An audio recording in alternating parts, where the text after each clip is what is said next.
If I may, I'd like to recommend a podcast that's rather unsettling. It's called Spooked. Now, this isn't fiction. Spooked features true accounts of the supernatural, told firsthand by the people who experience them. They are quiet, deeply personal stories of things that, frankly, shouldn't happen, but did. One episode in particular caught me, Disembodied Busybodies. It tells the story of a woman named Catherine who moved into a lovely old house, only to find she's not alone. Jimmy and Joyce, the previous occupants, are still very much present, despite having died. Catherine doesn't feel afraid so much as worn down by ghosts who still think it's their home. It's beautifully told with that creeping sense of unease that sneaks up on you. New episodes arrive each Friday, and you can find Spooked on all major podcast platforms. If you've ever wondered if there's more to this world than meets the eye, give it a listen, but perhaps not just before bed. Welcome to our paranormal afterlife.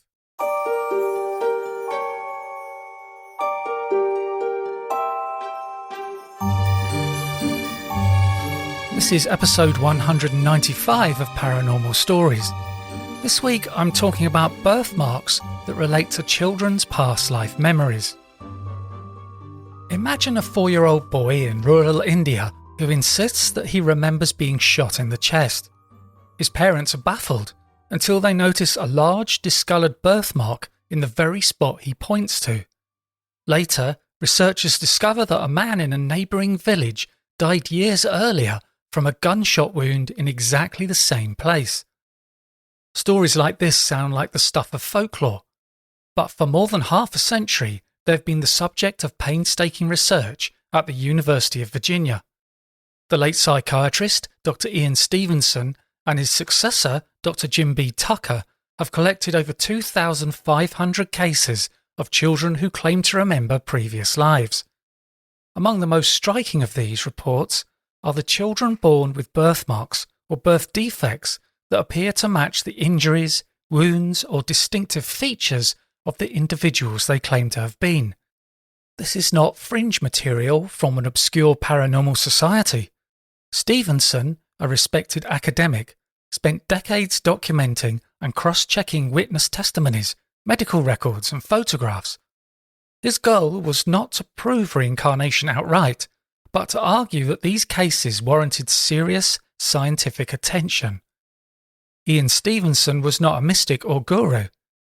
Trained in psychiatry and deeply steeped in the language of science, he came to the question of reincarnation reluctantly. What first interested him was not metaphysics, but reports he heard from India, Sri Lanka, and elsewhere of children making detailed claims about former lives. In 1961, he published his first paper on the subject, and soon after, he began travelling widely, interviewing families, photographing birthmarks, and trying to match children's statements with actual historical individuals. He demanded corroboration. If a child claimed to have lived in a certain town, Stevenson travelled there. If a child insisted they died from a gunshot wound, Stephen tried to find the death certificate, police report, or autopsy. If the child had a birthmark in that very place, he documented it meticulously. The work culminated in 1997 with his 2-volume magnum opus, Reincarnation and Biology, a contribution to the etiology of birthmarks and birth defects. Spanning more than 2,200 pages, it includes hundreds of cases with medical records, photographs, and eyewitness testimonies. For Stevenson, these cases were not proof of reincarnation, but they were something almost as important: data that could not be explained away easily. Among Stevenson's most dramatic cases was a boy from Turkey, born with deformed fingers on his right hand. As soon as he could speak, the boy claimed to remember the life of a man from a nearby village who had been killed by a shotgun blast at close range. Stevenson investigated. Witnesses confirmed that the man the boy identified had indeed died from such a wound. More remarkably, the man had lost fingers in the fatal attack, fingers corresponding exactly to the boy's congenital deformity. This was not a faint resemblance, Stevenson emphasised, but a striking one. The injury in life and the defect at birth mirrored each other in size, shape and location. For Stevenson, it was a textbook example of how a trauma in one life might echo into another. One of Stevenson's cases from India involved a boy with a long, pale mark stretching across his chest. What made this mark unusual, according to Stevenson, was not only its size, but its irregular shape. Unlike a typical birthmark, which might be circular or roughly uniform, this mark appeared jagged, almost as if it followed the trajectory of a sharp object. When the boy began to speak, he told his parents that he had once been a man killed in a dispute in a nearby village, and that he had been struck with a sword. Stevenson's field investigators interviewed relatives of the deceased man, who confirmed that he had indeed died from a slashing wound. The trajectory of the blade matched the jagged birthmark in both length and orientation. What sets this case apart was not only the visual correspondence, but the behavioural echoes. The boy occasionally flinched as if he were reliving the strike, recoiling when someone mimicked a swinging motion, and sometimes protected the mark instinctively. Family members reported that he would avoid sharp objects or sudden movements near his chest, as if still guarding against a blade he had once encountered. Stevenson meticulously documented these behaviours, noting that they were consistent, repeatable, and spontaneous, not prompted by parents or caretakers. To him, this suggested that the mark was more than a physical anomaly. It was a link between memory and the body, an indelible imprint of a life that had ended long before the child was born. In Burma, Stevenson documented a case of a girl born with mottled, scar-like marks across her torso and arms. From the age of 3, she exhibited unusual behaviours. She avoided fire, screamed at the sight of flames, and sometimes spontaneously described being trapped in a burning house. Stevenson's team investigated local records and discovered that a woman from the area had perished in a house fire several years before the child's birth. The child's birthmarks mirrored the burns, with blotches and discoloration patterns that corresponded to the injuries the woman had suffered. The girl also displayed behavioural and psychological echoes. She shivered at the smell of smoke, insisted on staying away from cooking fires, and sometimes cried at night, recounting in detail how flames had engulfed her previous home. Neighbours recalled hearing the child refer to objects that had belonged to the deceased woman, like a particular chest and a collection of clay pots, which she could describe with precision despite never having seen them in her current life. Stevenson emphasised that the combination of memory, behaviour and physical evidence made this case one of the most compelling in his files. The birthmarks were not merely coincidental, they were a visual and tactile reminder of the previous life, present from birth and manifesting alongside vivid, verifiable memories.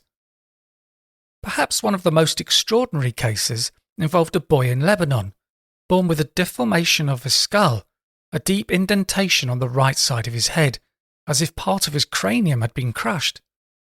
From the age of 2, he began speaking about a life in which he was a mechanic who had been struck on the head with a heavy instrument, describing the blow and ensuing injury with astonishing specificity. Stevenson's investigation revealed that a man in a nearby town had indeed died from a similar head injury, caused by a fall during a workplace accident. The site of the injury and the child's indentation corresponded not only in general location, but also in approximate size and contour. The boy exhibited behaviours that reinforced the case's authenticity. He flinched when objects fell near his head, held his hands to the indentation as if recalling pain, and displayed a persistent fear of heights and heavy tools.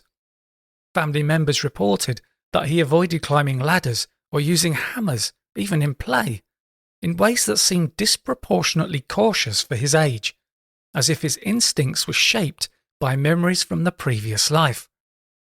Stevenson documented this case over months, noticing the child's spontaneous speech, detailed recollections of the deceased man's life, and consistency over time. The combination of physical anomaly, psychological echo, and factual accuracy regarding the deceased individual made it one of the most convincing head wound cases in his research.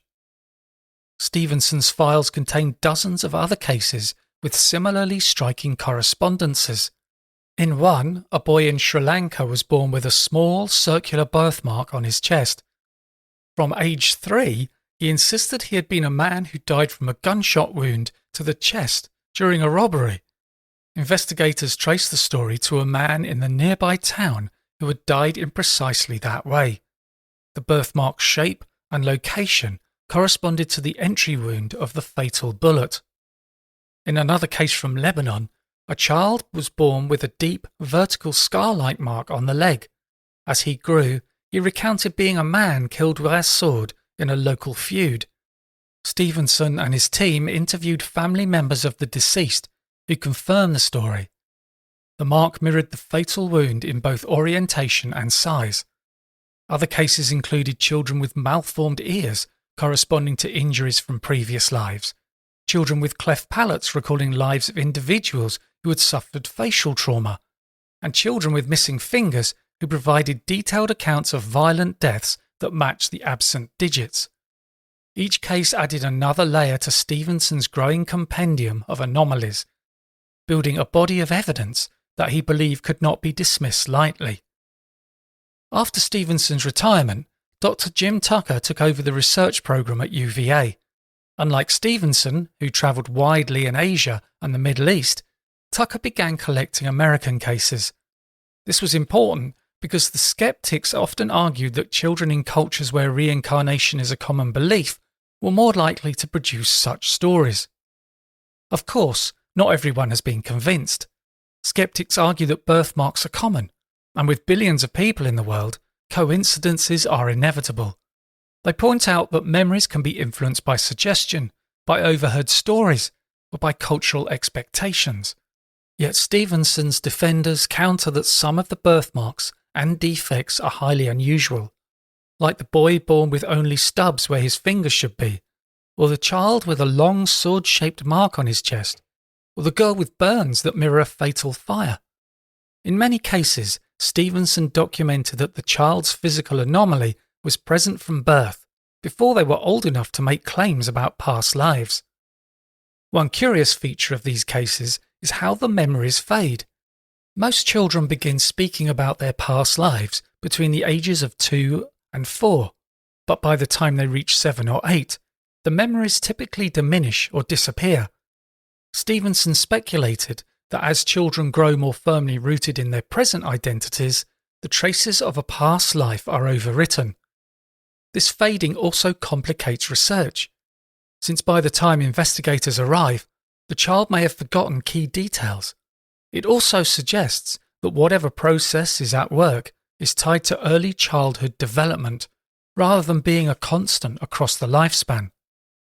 Stevenson never claimed to have proved reincarnation. Instead, he said he had documented anomalous phenomena that strongly suggested survival of consciousness. His work remains polarizing, celebrated by some, dismissed by others, but it has carved out a unique niche in scientific literature. Jim Tucker has continued the work into the 21st century, publishing for both professional and popular audiences and reminding us that the mystery persists. Children around the world still whisper stories of lives they should not know, and sometimes their bodies bear marks that seem to testify to those stories. Whether one believes in reincarnation or not, the phenomenon Stevenson and Tucker documented is more than a curiosity. It forces us to confront the limits of science's current explanations. It asks whether memory is solely a product of the brain, or whether it might have dimensions we have yet to understand. The enduring legacy of Stevenson and Tucker's work is not certainty but wonder. The children with their memories and their birthmarks compel us to pause and reconsider what it means to be human, what it means to live, and what it means to die. In the end, Perhaps the most scientific response is not to believe or disbelieve, but to keep listening, to keep recording the whispers of children who speak of another life, and to keep noticing the quiet signatures written on their skin. Because if even one of their stories is true, then the line between death and life is not a wall, but a door. Today I was talking about birthmarks linked to children's past life memories. My book on verified near-death experiences is out now on Amazon, and you can get it on paperback, audiobook, or on Kindle. And a great way to support the podcast is to sign up on Patreon. Just go to patreon.com/Our Paranormal Afterlife, or click on the button on my homepage at pastliveshypnosis.co.uk. And if you enjoy the podcast, please leave a review and be sure to subscribe on Apple Podcasts, Spotify, or via your favourite podcast app to make sure that you don't miss out on any episodes. And thanks for listening.